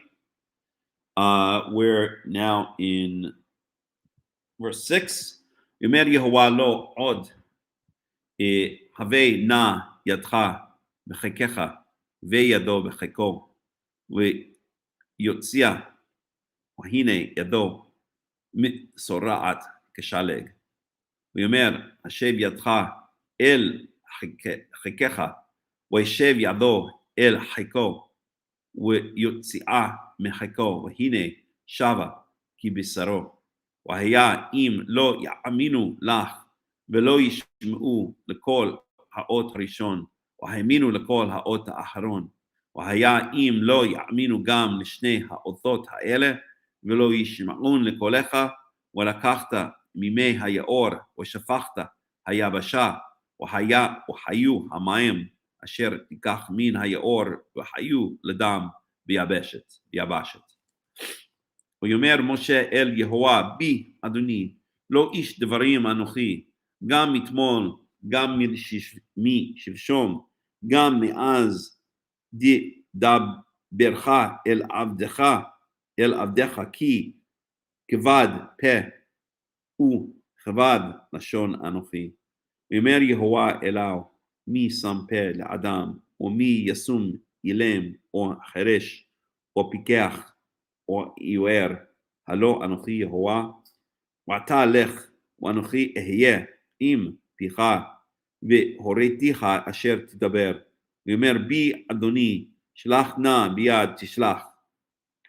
יחר אף יהוה במשה, ויאמר הלא אהרון אחיך הלוי, ידעתי כי ידבר הוא, גם הנה הוא יוצא לקראתך, ורעך ושמח בליבו, ודיברת אליו, שמת את הדברים בפיו, ואנוכי אהיה עם פיך ועם פיהו, והוריתי אתכם את אשר תעשון, ודיבר הוא לך אל העם, וחיה הוא יהיה לך לפה, ואתה תהיה לו לאלוהים. ואת המטה הזה תיקח בידיך אשר תעשה בו את האותות. Verse 18. וילך משה וישב אל יתר חותנו. So now he's called Yeter. This is the third time his name appears. The first time was Reuel, then Yitro, and then Yeter, basically the same as Yitro, but still slightly different. Atono, Wayomer lo, Elacha na, wa ashuva el ahai, asher b'Mitzrayim, wa er'eh ha'odam hayim, Wayomer Yitro leMoshe, lech l'shalom. Wayomer Yehovah el Moshe b'Midian, lech shuv Mitzrayim, כי מת כל האנשים המבקשים את נפשך. Verse 20, ויקח משה את אשתו ואת בניו, וירכיבם על החמור, וישב ארצה מצרים, ויקח משה את מטה האלוהים בידו. So it says his children, but so far we've only heard about one child, Gershom.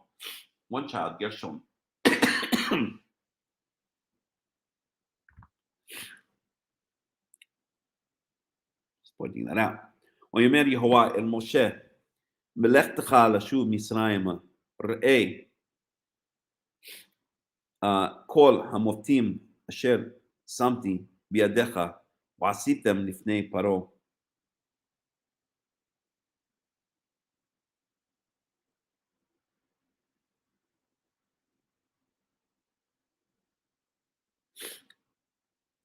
So now he's saying, so first these signs, these three signs were meant to be signs for the Israelites. But now he's saying do them also before Pharaoh. ואני חזק את ליבו ולא ישלח את העם. אמרת אל פרעה, כה אמר יהוה, בני בכורי ישראל, ואמר אליך, שלח את בני ויעבדני ותמאן לשלחו. והנה אנוכי הורג את בנך בכורך. Again, more of the firstborn theme. B'ni b'chori Israel. Israel is my son, my firstborn son. Wahi baderech b'malon. ויפגשהו יהוה ויבקש חמיתו. ותיקח ציפורה צור ותכרות את עולת בינה.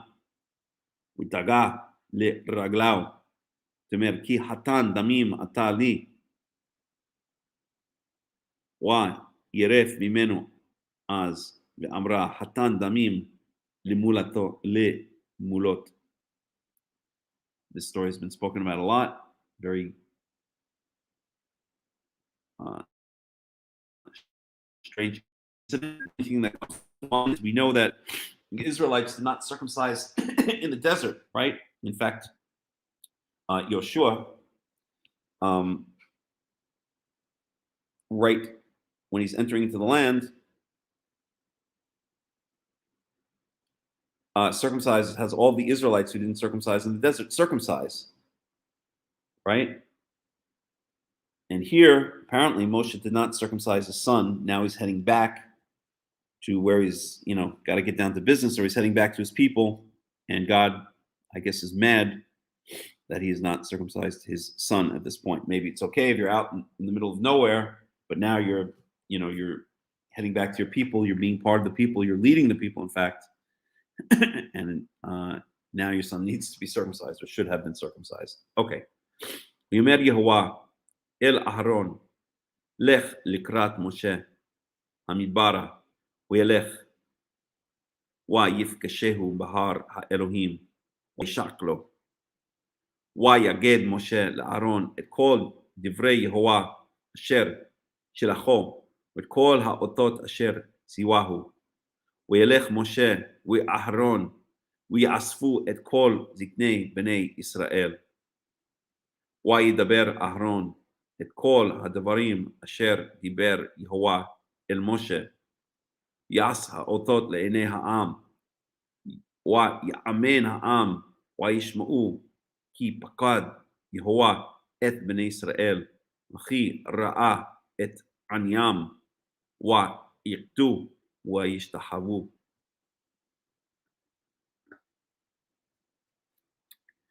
Exodus 5. V'har ba'u Moshe ve'Aaron v'yomru el Paro, כה אמר יהוה אלוהי ישראל, שלח את עמי, let my people go, ויחוגו לי במדבר, ויאמר פרעה, מי יהוה אשר אשמע בקולו לשלח את ישראל? לא ידעתי את יהוה, וגם את ישראל לא שלח. Who is Yehovah that I should listen to his voice? Again, more irony, because by the end, not only is Pharaoh, who says he doesn't even know who this God Yehovah is, right? He's got his own gods, sort of other gods, but he's never heard of this Yehovah feller, quote unquote feller, and so he's not going to listen to him. And by the end, he's begging Yehovah to pray for him. And he's not only is he listening, not only does he know who Yehovah is, he'll never forget who Yehovah is because he destroyed his kingdom. Okay.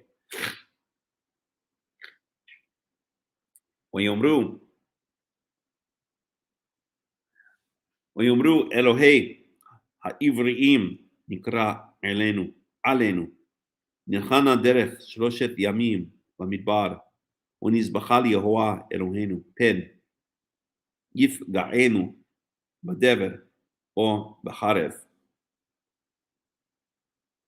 That's interesting. Dever is one of the plagues that is brought on Egypt. ויאמר עליהם מלך מצרים למה משה ואהרון תפריעו את העם ממעשיו לכו לסבלותיכם. ויאמר פרעה הן רבים עתה עם הארץ והשבתם אותם מסבלותם. ויצב פרעה ביום ההוא את הנוקשים בעם ואת שוטריו לאמור לא תוסיפון לתת תבן לעם ללבון הלבנים כתמול שלשום. הם ילכו וקוששו להם תבן. את מכונת הלבנים אשר הם עושים תמול שלשום תשימו עליהם. לא תגרעו ממנו כי נרפאים הם, על כן הם צועקים לאמור נלכה ונזבחה לאלוהינו. Verse 9. ותכבד עבודה על אנשים יעשו בה בעל ישעו בדברי שקר.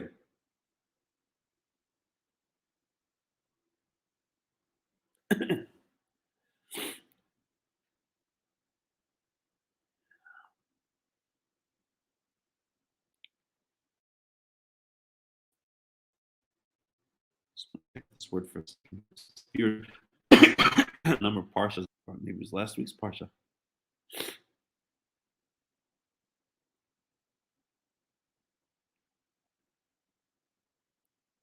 Guess it wasn't. We did speak about it.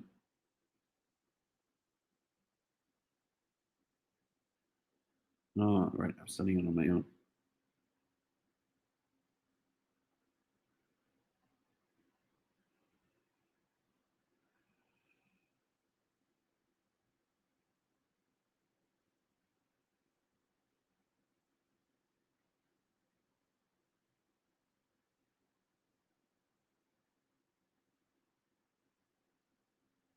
Okay. Alrighty.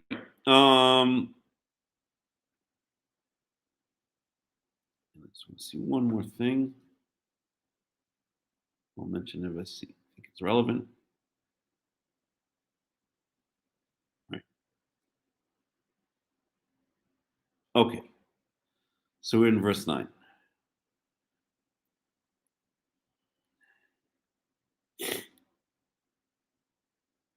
Okay, verse 10. ויצאו נוכשי העם ושוטריו ויאמרו אל העם לאמור כה אמר פרעה הנני נותן לכם תבן אתם לכו קחו לכם תבן מאשר תמצאו כי אין נגרע מעבודתכם דבר. 12. ויפץ העם בכל ארץ מצרים לקושש קש לתבן. והנוגשים עצים לאמור כלו מעשיכם דבר יום ביומו כאשר בהיות התבן. Verse 14, ויוכו שוטרי בני ישראל אשר שמו עליהם נחשי פרעה לאמור, מדוע לא חיליתם חככם ללבון כתמול שלשום, גם תמול, גם היום.